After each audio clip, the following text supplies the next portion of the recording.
Hi, everybody. Welcome to the Lead podcast, where our focus is the development of future hospitality industry leaders. Today, I'm so excited for this conversation where we're going to talk from concept to Craveworthy.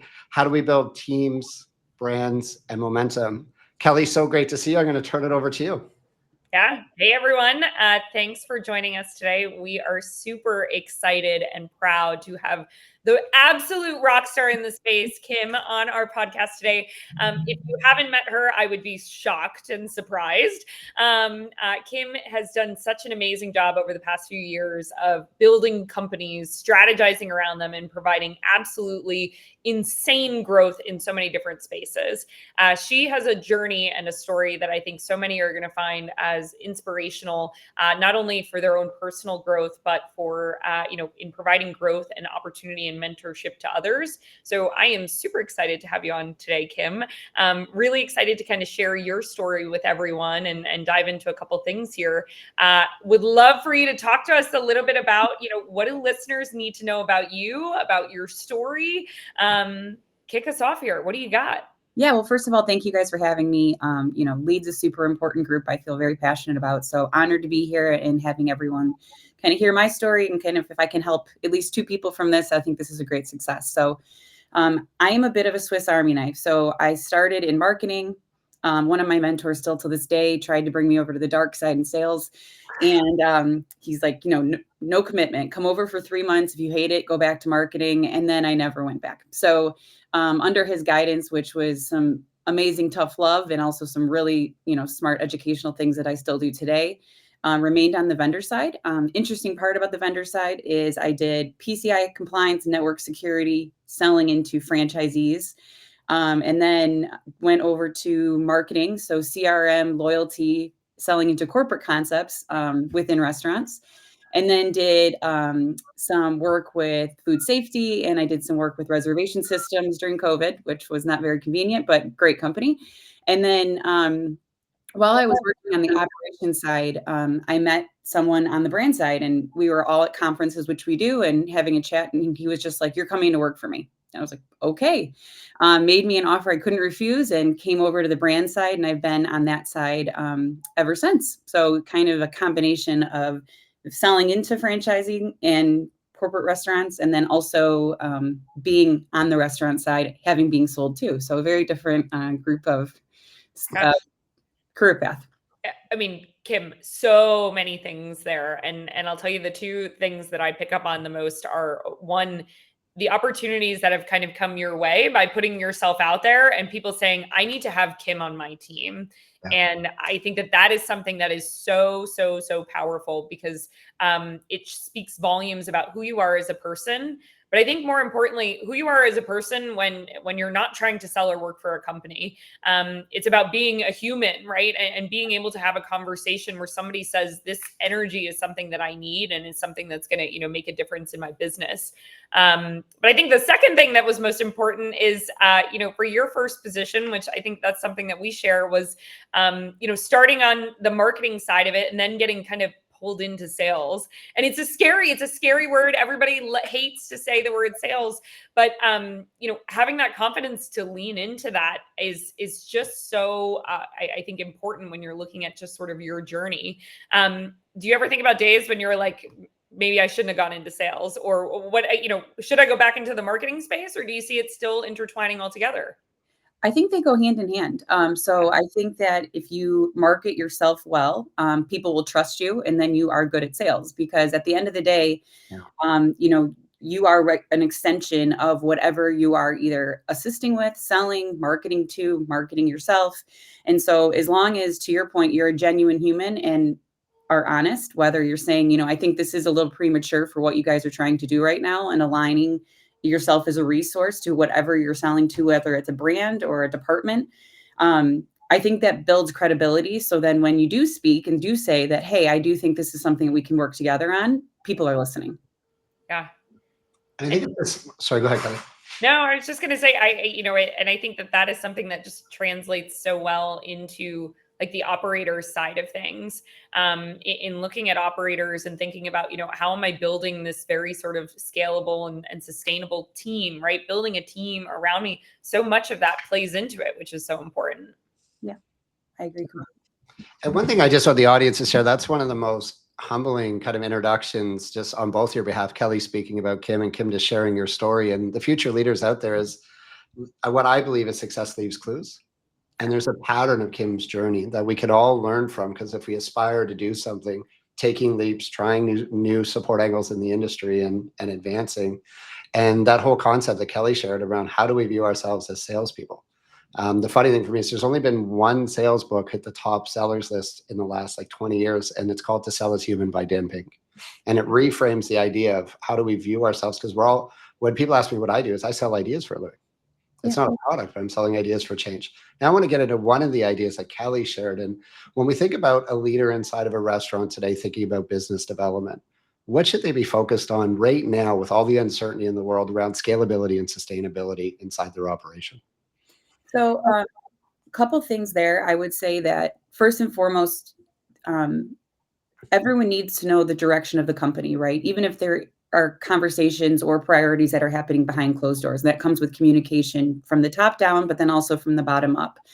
And every position will have, a very specific, let's call them customer, whether it's an actual guest in the restaurant, whether it's their actual employees to support them to make sure they're being heard so that they are providing that great guest experience, or understanding where strengths and weaknesses are. There's nothing wrong with, if you are a manager coming up in the industry, to Kelly's point, make yourself a human and say, you know what, I'm having a really hard time with labor right now. Can you sit me down and teach me some best practices for this to get better at X, Y, and Z? And they should have a culture where they're not afraid to ask those questions, or say, I'm frontline in the restaurants today. We're having issues with supply chain, or we're having issues with actually getting orders out of the door in 3 minutes. How can we help get this done? And you guys are adding more pressure onto us. So making sure, I think, communication is there, and it's okay to have tough conversations, but it's also okay to express what they see. Everyone is going to be experts in their own space. And once they are, that's when they take the leap to kind of move forward. And did you ever have a shift in your path? Because I think it's such a valuable insight, where often my experience is some leaders are waiting to be provided the instruction and others take the opportunity to ask the question. And I think you both do this so brilliantly, but was there a point in your careers, as I pass back to Kim and then to Kelly, where you made that shift for yourself, knowing you felt supported, but that you could go and ask for help, ask for the answer, and I love the word up front, ask for clarity? Yeah. So was there a time was there an example for you when that shifted, when you started to do that yourself? It was very scary, but I have a natural tendency to just assist, right? So I was been on sales teams, but I've had people call me on my team, right? Equals, and just say, how do you think I can move this forward? And there's nothing better than a healthy brain discussion, right? Bouncing ideas off of each other. Where are things at in the process? And then, it kind of was a situation for me where there was an opportunity to come up where I could be a sales manager. And I was saying, I don't need to be a manager. I've always been an individual contributor, and it was great because my boss at the time supported me. He's like, you're already doing everything to be a manager. Why don't you give yourself a title and a pay bump to reward yourself for things you're already doing? So, having that confidence behind you, I think, is something that everyone could use. And then it made me a lot more confident when I was having those, in boardroom discussions, that I do know what I'm doing. And I have the support of a mentor in the room by saying that you already are doing these great things. And so making sure you have confidence on those and great people around you, I think, are the things that are catalysts for success.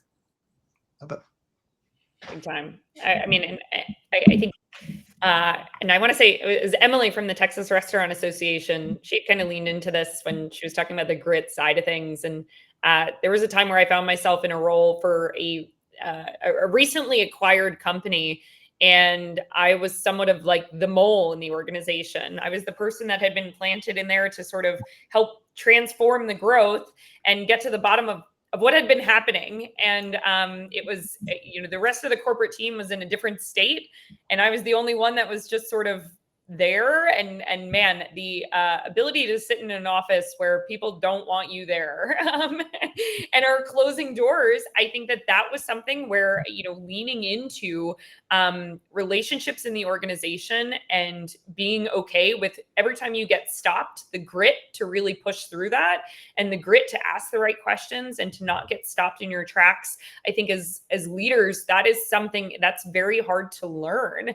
And being in an organization where you're kind of resilient in having to figure that out and having a passion for what you're doing, that nothing is going to get in your way. I think that is something that the only way to learn it is to practice it. And it takes every single intention to really kind of get behind that. And so I can surely say that was where I learned to lean into asking questions, lean into asking other leaders. And when you're not necessarily getting the support you need or the direction you need to get creative with it.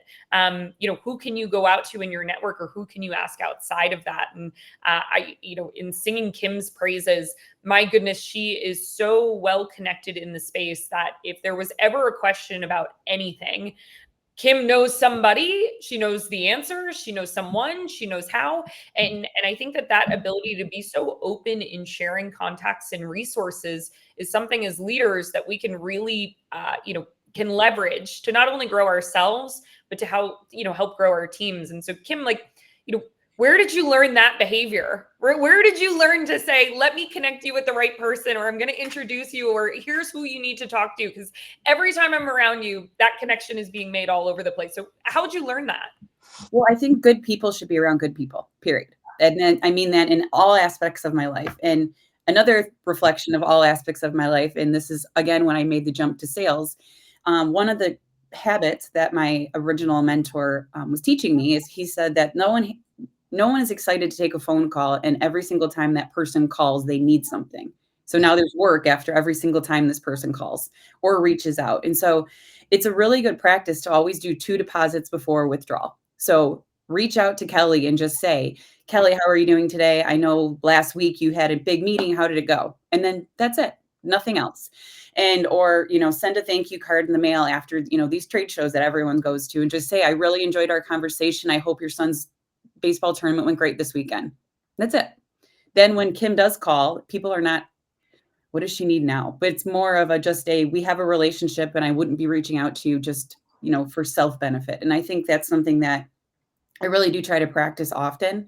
And so when I do make the intros, or I do make connections with people, I think people genuinely feel that, Kelly's a great person that you should be speaking with. And I'm not going to make the intro just to kind of lay them up and have to sit through a PowerPoint presentation. Yeah.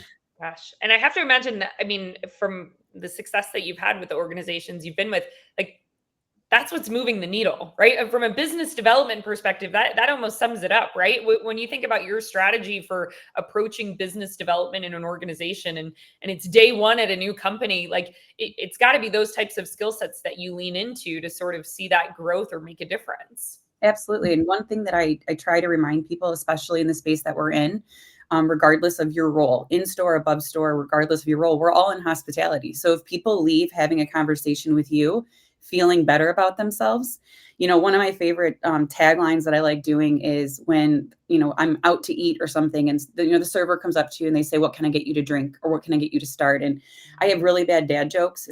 I'm working on it, but I have really bad dad jokes. And so I'm always like, well, I can't take a drink from someone whose name I don't know, but these poor servers are just running around, just trying to get what they, the tables cleared and such. But I try to create a human connection to basically every person I interact with on a daily basis. And this could be, this could be at the grocery store, this could be at Target, this could be sitting down to dinner. And if you can make someone smile, you have no idea what's going on in their world. You did a good job today.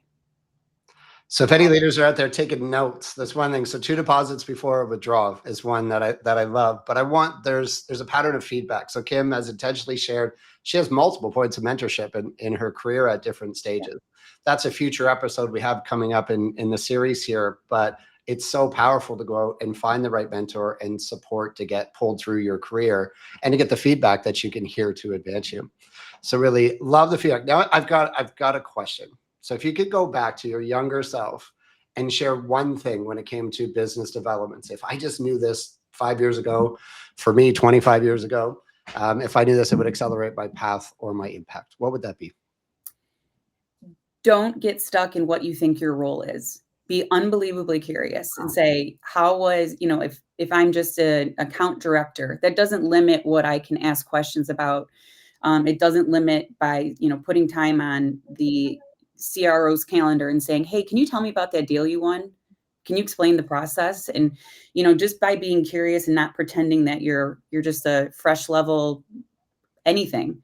I think investing that time and being curious really sets you apart rather than just checking the box from 9 to 5 or whatever. This is when we both started working. I was in office from 9 to 5, but staying curious and making the effort to be in front of people. So either it's Zoom meetings saying, hey, can we connect? Or is it let's grab a coffee and being intentional about that? I think, making sure you stay curious. And that's even today, I would say that. But when I think younger people get a little bit, well, why are they going to talk to me? Yeah. One of my favorite quotes is, how do we stay curious a little bit longer? From the book, The Coaching Habit. It's something we write on walls in our office, is to make sure we're not bringing our projections in. When did that start for you? So when did you start to unlock the ability, like, was it well before your career? Often we find patterns that maybe it's through sport or school where we started to have this inspiration to go and lead. I have the feeling that you have led this way for the majority of your life, and it's led to great success. But kind of, where did that drive come from? So I'm a self-proclaimed dork. So all through high school, I was a part of DECA, which is a competitive marketing group. We traveled the country and did things like that. And just, there's always been a competitive drive there, but there is also the interest of, how can we get better? How can I get involved? I like to say I'm like a little mouse, like how can I squeeze in here and get in the right room with the right people and get feedback? So, I started several clubs within college. I was obviously very busy during high school and, obviously lead. That's another one. I love giving my time back to other people. So any way that I can get people involved or help navigate something is something that's a passion of mine. And, when you think about sort of staying curious, and I think for a lot of, the listeners and who we're trying to help with this podcast, you think about like that server in the restaurant that you just laid a dad joke on, right? Like, how do you get them to say, how do I be curious when I'm a server serving tables? And, you had just mentioned, not sort of limiting yourself to being a server in a restaurant, right? Or just a manager, or, limiting, thinking outside of the box on that. For somebody that's in that position today, what do you think about is like a couple ways that they could stay curious? How do they in their position say, okay, I'm going to be intentional about showing up early, or is it I'm going to be intentional about some other activities? Any recommendations on that? 100%. So everyone eats. Everyone is out to eat. And so most of the time, if people are out to eat, they're either celebrating something or they're with friends or family, and those are happy situations. I will also say, do not let your curiosity be killed if someone is having a bad day, because it's nothing about you. So sometimes when you reach out and I tried, right? And then you get, let's call it rejected, or it wasn't the answer that you were looking for. It kind of kills that excitement to try again. If anything happens, my favorite quote and one of my favorite shows is Ted Lasso, just be a goldfish. It's nothing to do with you. Forget the moment, turn back around in the next table. And, many CEOs are out to eat. And if you're having this extended conversation with them, they're going to be like, what are you going to school for? And conversations could happen. And that's opportunities that are unexpected. And some of the best jobs that I've received are in the most human and natural situations where, it could just be dinner out. And then all of a sudden you have a position at an opportunity that someone really believes in you, and you already have a champion because you were just being yourself and you were being curious about why they're out. And so, it's hard to get, it's hard not to get the answer you want every time, but at the same time, remind yourself it's not about you, and also turn around, be a goldfish, and go to the next table. Yeah. Question. I have to tell you what I love about that and being curious and asking questions. I feel like managers and operators out there will actually love this as well, because it's kind of two birds with one stone, right? Getting your team to be curious not only is allowing them that opportunity for personal growth, right? Opening the doors for them and opportunities and learning more. But that's also providing a wildly great guest experience of getting to know the guest and wanting to be curious about who they are, why they're in the restaurant, why they're dining there, it enables all levels of that team to really engage with that guest and help them celebrate or help them get through that tough moment, or say, hey, thanks for coming to town, right? And just taking that level of hospitality and guest experience and taking it a step further. Like I love the idea of really promoting that for two reasons, right? Guest experience, but helping your team learn and grow. And not to like, it's not always about this, but our AUVs higher. People who are enjoying themselves stay longer. They buy more things. They get the dessert, or you spoil them and guess where they're coming back next time they're in town, because I had such a great experience when I was here. I know the food was good and I had a great time when I was there, while I'm on the road by myself or, with others, coworkers. So even money, it's good. Well, and I'm sure, I mean, I've had the pleasure of dining out with Kim before, and I'm sure our servers probably hate us because we're like, tell me everything, right? Tell me your life story. I want to hear, I want to learn and grow. And so I think that is just, like, to your point, Kim, like, it is a game changer when it comes to having a team in a restaurant from a revenue perspective, but a team engagement. And I think that is something where when somebody's day is positively impacted, like a server or manager, by having a pleasant interaction, it makes that next interaction that much more pleasant and and it continues to kind of grow and snowball on each other. So it's just, and it starts with just a question, right? It's not, what are you drinking besides Aperol spritzes? It's not, how's your day? It's, what brings you in? Why are we here today? What can we do? And I think you can really, with just one simple question, change an entire interaction. Yep. Couldn't agree more. Kim, do you mind if I put you on the spot just a little bit? Just for a second here. So this is just off script, completely intentional on my part, didn't share with Kim. One thing I find with future leaders is that we often look at the gap of where the opportunity, where we need to develop and change. But sometimes there's an opportunity to recognize what we did to get the success that we've already achieved. Is there something you've done in your career in the business development lens that was really successful? And I know it's not an easy question, but something you did that was successful. Is there something, the way that you acted, communicated, stayed curious, engaged with, that led to that success, so we could kind of share an example? And I'll dig in here a little bit if that's okay with you. No, that's totally fine. So I think it sounds very silly, but one of the things I think is great is to be proactive in the areas that you think that perhaps there's more areas of opportunity. So whether it be selling a franchise and someone comes in and you're like, okay, so I do recognize the store's a little older, or I do recognize that, our cost of goods are high, but these are the action items we're doing. Because the worst thing is not giving them the answer, and then they're in the Uber on the way to the airport and they're, between their own ears answering questions that they don't have valid answers for. So, I like getting ahead of all of those things. And I like saying, this is areas of opportunity that we see, because I think it provides us to be the expert, because operators are awesome. They are front lines. I know some amazingly successful operators, and they can walk in and they can sniff through anything by saying, like, that's wrong, this is wrong, the kitchen layout's wrong. And so by getting that feedback and or saying, like, we didn't notice that, that's really great. Do you mind if we pick your brain on that a little bit later? Showing that we're open, number one, to change, because you have to change throughout life. And number two, that we see areas of opportunity and what we're doing to fix them. And I think that builds trust. And another mentor of mine said trust is either 100% or zero. No one trusts Kim 50%, right?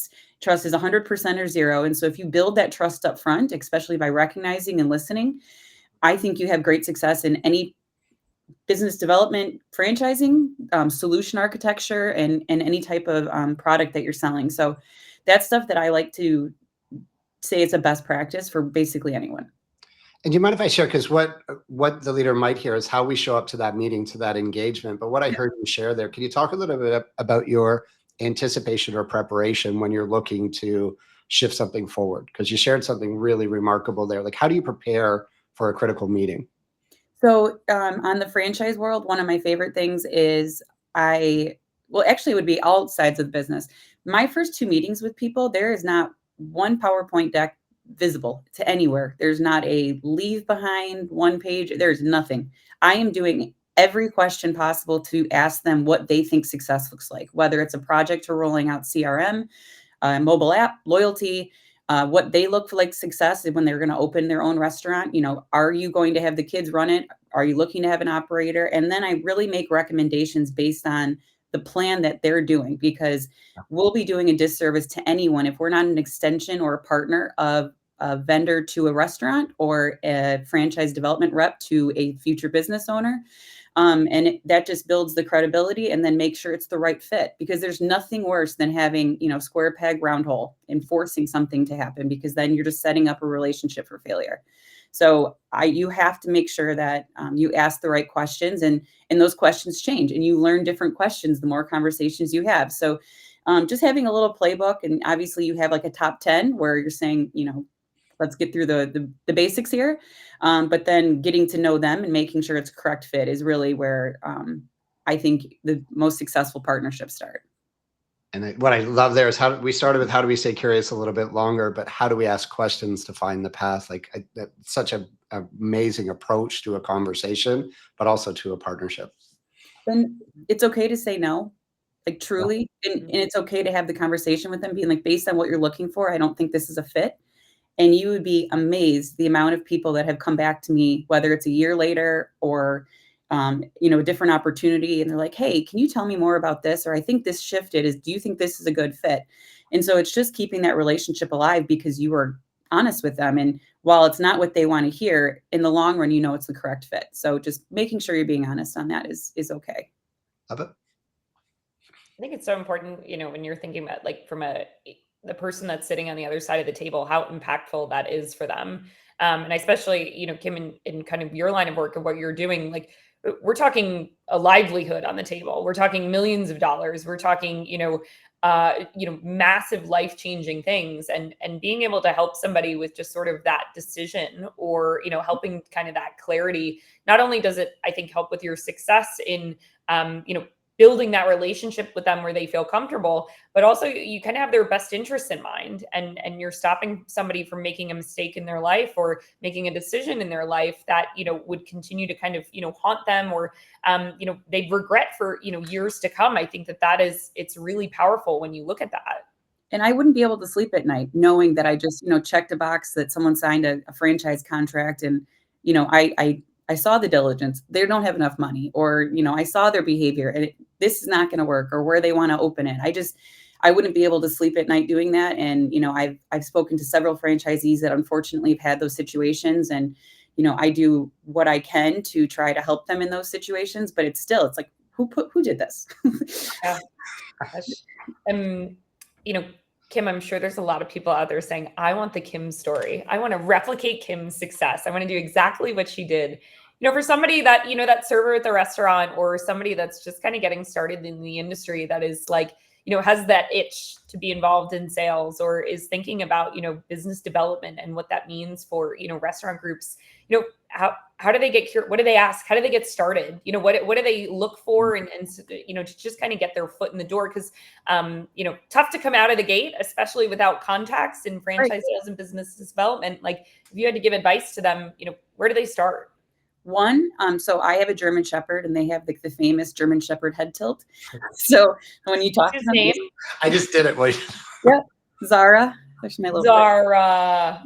But so I always say, if there's anyone that you come across ready at an airport, at a, serving them, or just in Target, those are the people you want to talk to. You have to ask. So what do you do? Tell me about that. How'd you get into that? And just simply ask. That's like the step one.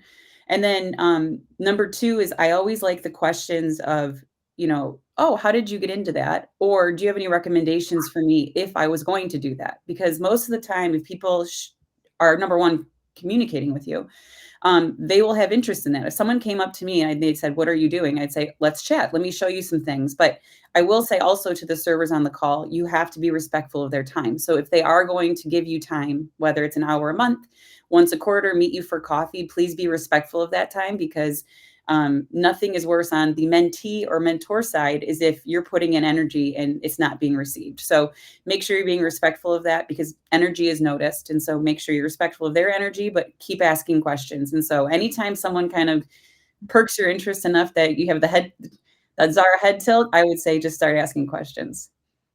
I like it. And Kim, final question, just to flip the script a little bit around we're talking about the leader. Let's talk about the operator. There's a shifting landscape right now in our industry. What does the operator need to do or rethink to support engagement, to support success for their leaders based on your experience right now? So I would say that it's obviously a lot of uncertainty going on right now. So go back to basics. At the end of the day, what is the best thing to do to support your guest?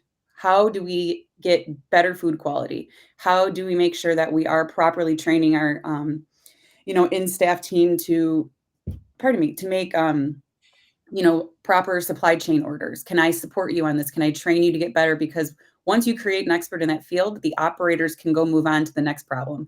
And this is not, siloed to any specific brand, but every single operator has something going on at any given time. There's always a fire in some store at some time. So making sure that you're empowering, the people that work for you to make decisions and know that they have it handled appropriately is the best gift you can give yourself. But then it's also really, next year's big leaders, because they were trained and they were supported, and it was trusted and verified. And you could say, I made a mistake, but you said, that's okay. You tried, and I was off doing this. And I think that just fosters great culture. And then also really educates people on providing what we need, which is a great guest experience and great food out the door. Love it.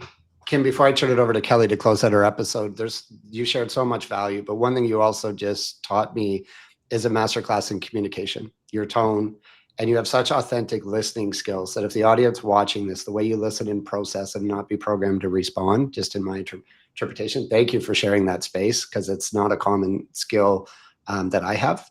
And it was great just to learn from you today. Oh, I appreciate that. Awesome. Well, Kim, this was awesome. Thank you for being so generous with your time. Super excited to kind of share this with the entire Lead Network and everybody that's out there. Kim, if somebody needs advice, where are they going to find you? I'm on LinkedIn. My contact information's on there. Reach out. Awesome. Well, Matt, unless you've got anything else, that's another episode of Lead. Thank you for joining us. Make sure you're following us on LinkedIn. Hopefully we'll see you at one of our upcoming events, Sizzle and Spin. We're going to Dallas. We're going to LA, New York City. We've got a couple other cities that are coming, but we'll see everybody soon. Bye. Thank you guys. Thank you. Yep.